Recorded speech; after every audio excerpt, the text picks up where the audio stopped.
ಸಾಮಾನ್ಯವಾಗಿ ನಮ್ಮ ಆನಂದ ವಸ್ತುಮಯವಾಗಿರುತ್ತದೆ, ದೃಶ್ಯಮಯವಾಗಿರುತ್ತದೆ.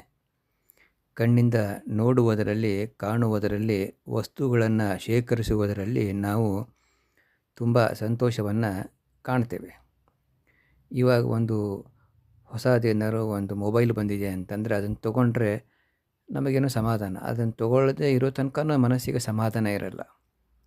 ಆದರೆ ಇದರಿಂದ ನಿಜವಾದ ಆನಂದ ಅಲ್ಲ. ಇವತ್ತು ಒಂದು ಮೊಬೈಲ್ ಕೊಂಡುಕೊಳ್ತೇವೆ, ನಾಳೆ ಹೊಸ ಮೊಬೈಲ್ ಬರ್ತದೆ.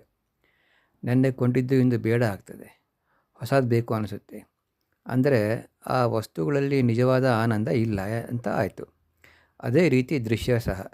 ಇವತ್ತು ಚೆನ್ನಾಗಿ ಕಾಣೋದು ಕೆಲವು ದಿನಗಳ ನಂತರ ಅಷ್ಟು ಉತ್ಸುಕ ಅನಿಸೋದೇ ಇಲ್ಲ. ಇಂದು ಚೆನ್ನಾಗಿ ಕಾಣುವ ಮುಖ ನಾಳೆ ಮತ್ತಾರನ್ನು ನೋಡಿದಾಗ ಅವರಿಗಿಂತ ಇವರು ಚೆನ್ನಾಗಿದ್ದಾರಲ್ಲ ಅನಿಸುತ್ತೆ. ಯೌವನದಲ್ಲಿ ಇದ್ದಂತಹ ಸೌಂದರ್ಯ ವಯಸ್ಸಾಗುತ್ತಾ ಬಂದಂತೆ ಮಾಯ ಆಗ್ತದೆ. ಹಾಗಾದರೆ ನಿಜವಾದ ಸಂತೋಷ ಯಾವುದರಲ್ಲಿದೆ? ಯಾವುದು ದೃಶ್ಯ ವಸ್ತು ಅವಲಂಬಿಸಿಲ್ಲವೋ ಅದೇ ನಿಜವಾದ ಆನಂದ. ಈ ಆನಂದವೇ ಬ್ರಹ್ಮ, ಭಗವಂತ, ರಾಮ. ಹೀಗಾಗಿ ಲೌಕಿಕದಲ್ಲಿ ಸಂತೋಷ ಹುಡುಕದೆ ಅದರ ಆಚೆ ನೋಡಬೇಕು. ಅಂದರೆ ಪರಮಾತ್ಮನಲ್ಲಿ ಆನಂದವನ್ನು ಕಾಣಬೇಕು. ಆಗ ನಮಗೆ ನಿಜವಾದ ಆನಂದ ಅನ್ನೋದು ಗೊತ್ತಾಗ್ತದೆ. ಅಲ್ಲಿವರೆಗೆ ನಾವು ಈ ಲೌಕಿಕದಲ್ಲೇ ಸುತ್ತುತ್ತಾ ಇರ್ತೇವೆ.